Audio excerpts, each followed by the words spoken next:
Hello and welcome to my spoiler-free review for Sonic Frontiers, the first ever open-world Sonic game and developer Sonic Team's most ambitious game of all time. 5 years after the last mainline Sonic entry, the passable but mediocre as hell 3 hours to beat Sonic Forces, can this new entry breathe some much-needed new life into the franchise? Let's find out as we take a look at this bad boy on the Xbox Series X.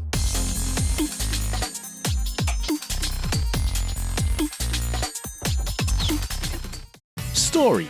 With the aim of avoiding spoilers, here is an incredibly basic summary of the plot. Sonic, Amy and Tails are tracking the Chaos Emeralds from the Tornado Plane, when a cyberspace portal opens up, sucking Sonic inside and separating him from the rest of the group. The reason for this portal? Eggman.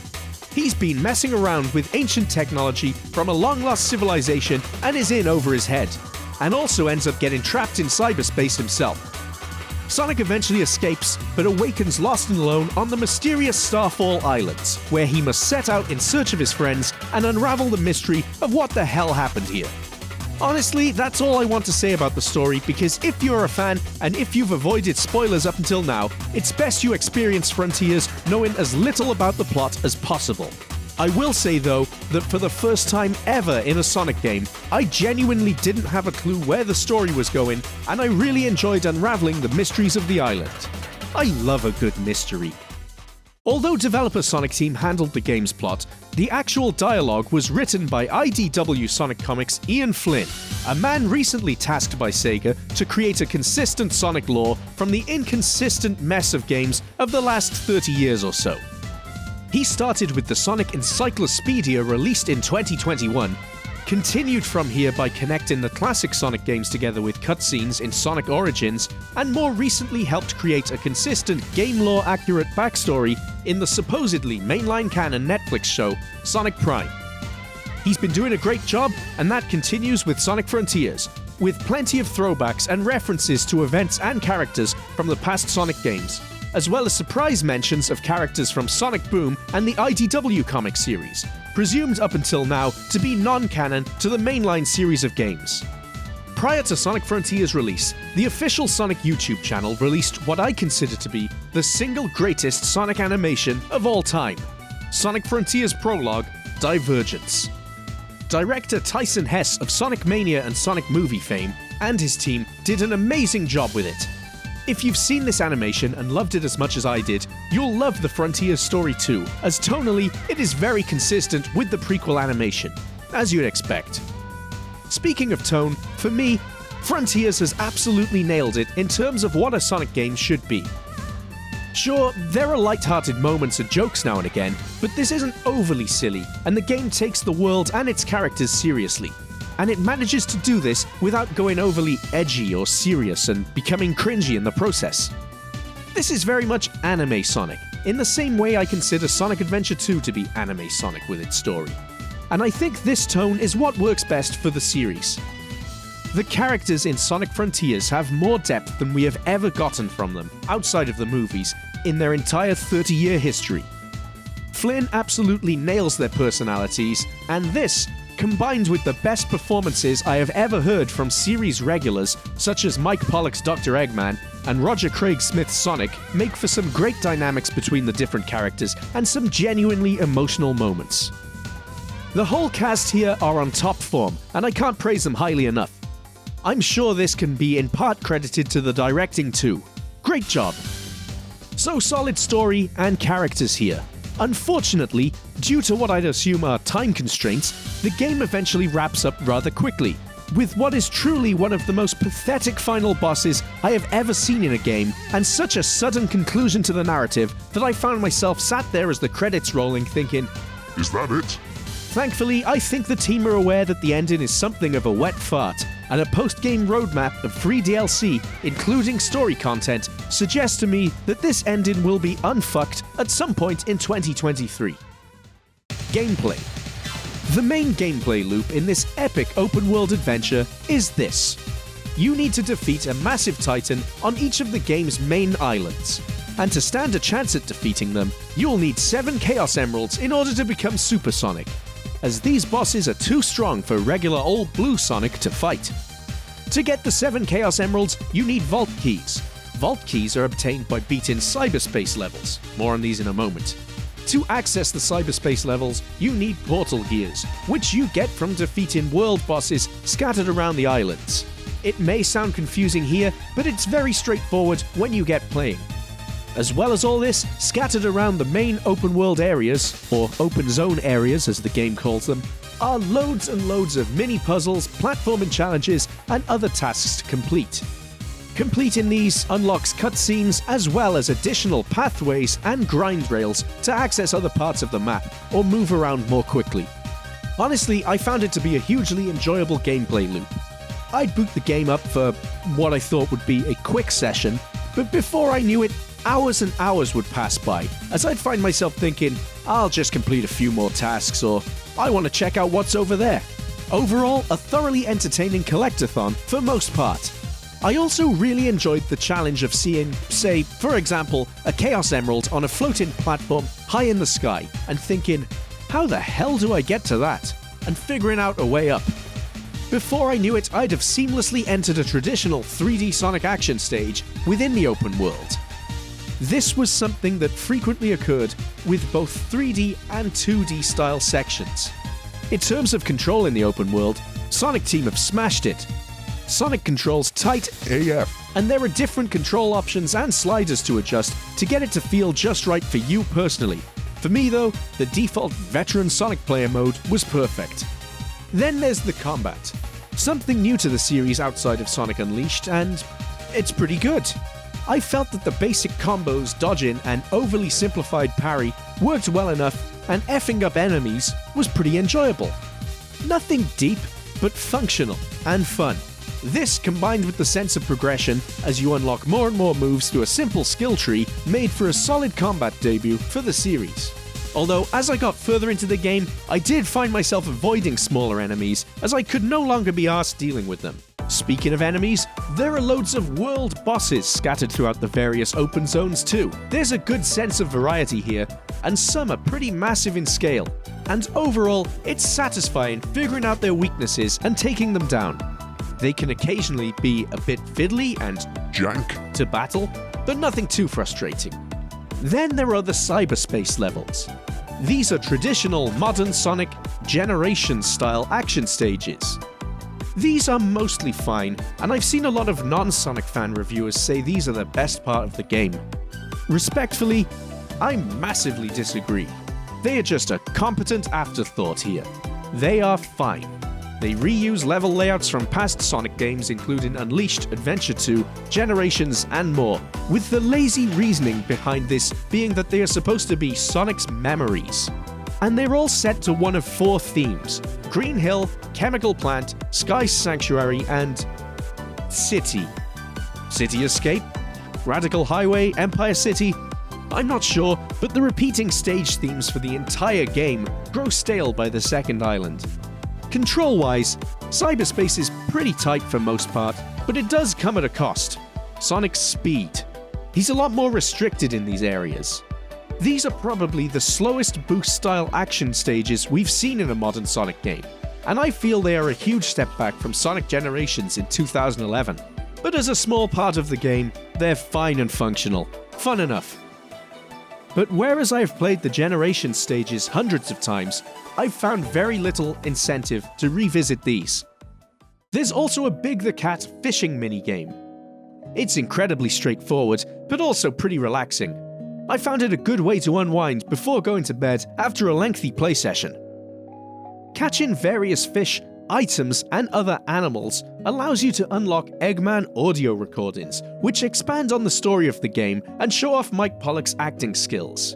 As well as this, you can purchase other items which help level Sonic up, as well as memory tokens which progress the story, meaning if you find you're starting to flag by the latter half of the game, you can skip the memory token collecting in the open zones in favor of buying them and get to the end of the game quicker. Finally, I want to talk about the Titan fights themselves. These are the big bosses of the game. I'm only going to show footage of the first one here for spoiler reasons, but my god. When I first encountered a Titan, I was grinning from ear to ear. Here the game goes full anime. It goes so fucking hard as Sonic takes to the sky in his super form and throws down with these enormous monsters accompanied by rock and metal tracks, sometimes backed by full-on screaming or growling, whatever you want to call it.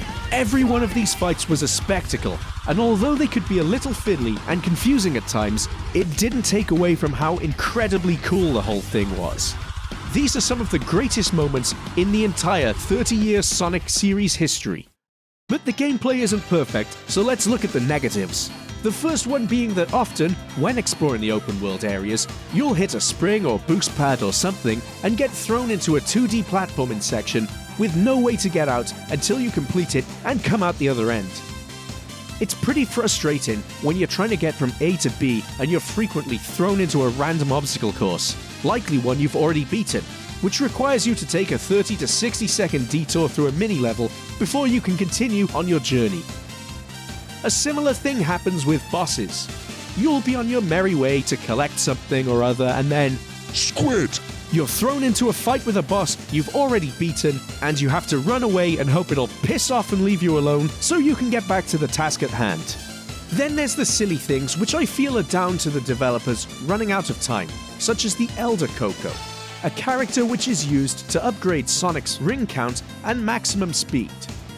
You do this by trading these little Coco creatures to him, which can be found throughout the open zone areas. These stats both start at level 1 and max out at level 99. And even if you've collected enough Cocos to say, upgrade your stats by 30 points in one go, you can only upgrade 1 point at a time, so you have to go through a stupid dialogue for every point, where the fucking thing asks you what you want upgrading, you select rings or speed, it upgrades you, then asks something along the lines of, can I do something else for you? Select yes. What would you like me to do for you? And repeat.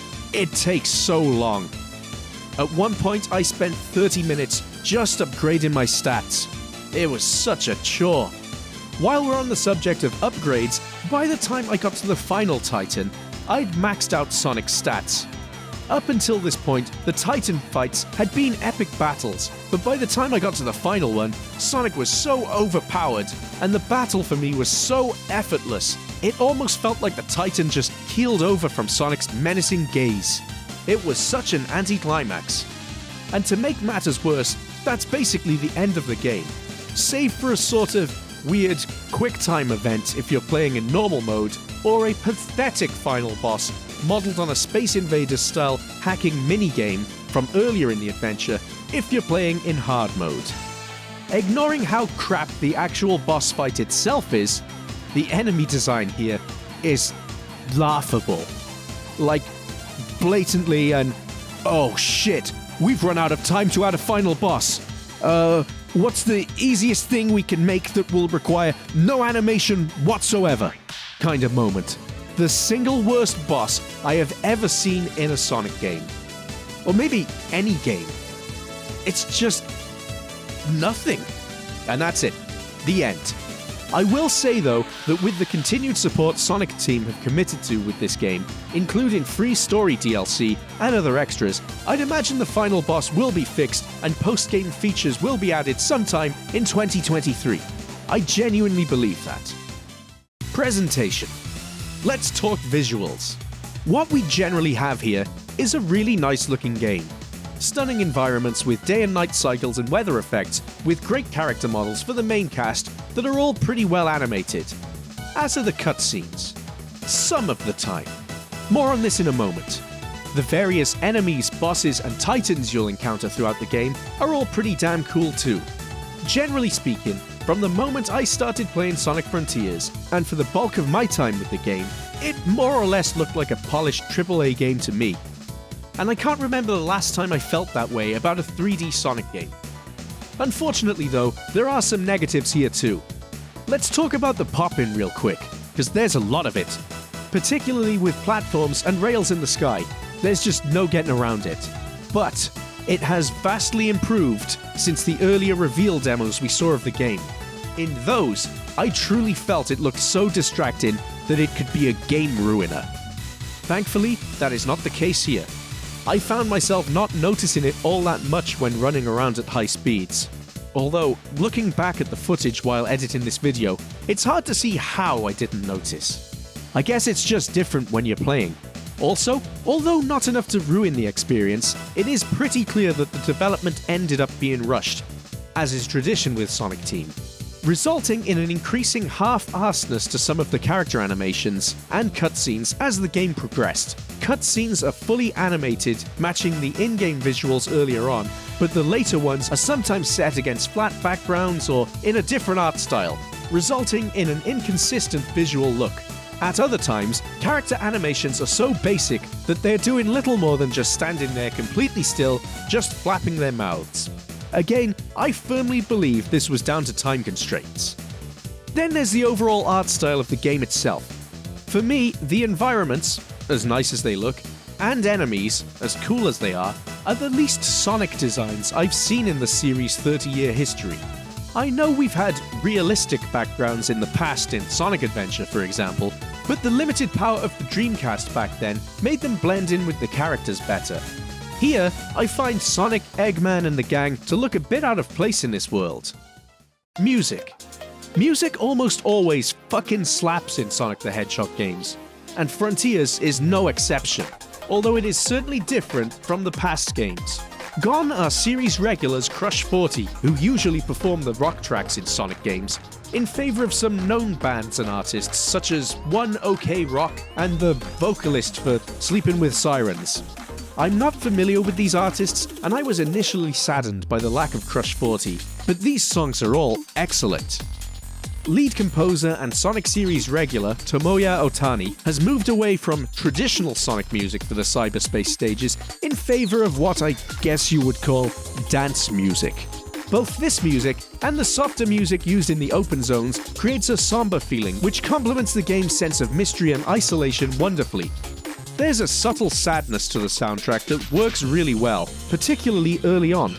Of course, that goes out the window when you get into the Supersonic Titan fights, where metal tracks kick in and everything goes fucking crazy, in the best way possible. Overall, I had a really good time with Sonic Frontiers. It's a solid step in the right direction for the series, which was in desperate need of a shake-up. The core gameplay loops are enjoyable, exploring and traversing the open zones is exciting, and Sonic controls wonderfully for most part. Also, never have Sonic characters been so well written outside of the movies, and I can't remember the last time I was so invested in a Sonic story, even if the ending was something of a disappointment. Although there are some frustrations here and there, such as getting sucked into boss fights or platforming sections unintentionally, these are never enough to take away from the enjoyment of the game. It's just a shame that it didn't spend a little while longer in the oven to polish up the later cutscenes, performance, and gameplay annoyances such as the Elder Coco. The cyberspace stages were mid, as the kids say, too. Overall though, bravo Sonic Team. Let's hope that they keep this formula and build on it for future games. Maybe lose the 2D sections in the open zone, or at least add a button to drop out of the sections if you enter by mistake. Make the environments a bit more interesting and less generic. Make them Sonic-y. Imagine racing across a massive open zone and eventually arriving at Station Square or a ferry port that would take you to South Island or some other Sonic locations. It would be great. Roll on the story DLC and other playable characters. Well done. Thank you so much for watching this video. This review dropped later than I planned, as I've been away traveling with work. If you're new to the channel, please consider subscribing for high-quality, evergreen Sonic and Sega videos. And if you enjoyed the video, please hit that like button and check out some of my other content. What did you think of Sonic Frontiers? Be sure to let me know in the comments below. I read all of them. So once again, thank you very much, and I'll see you next time.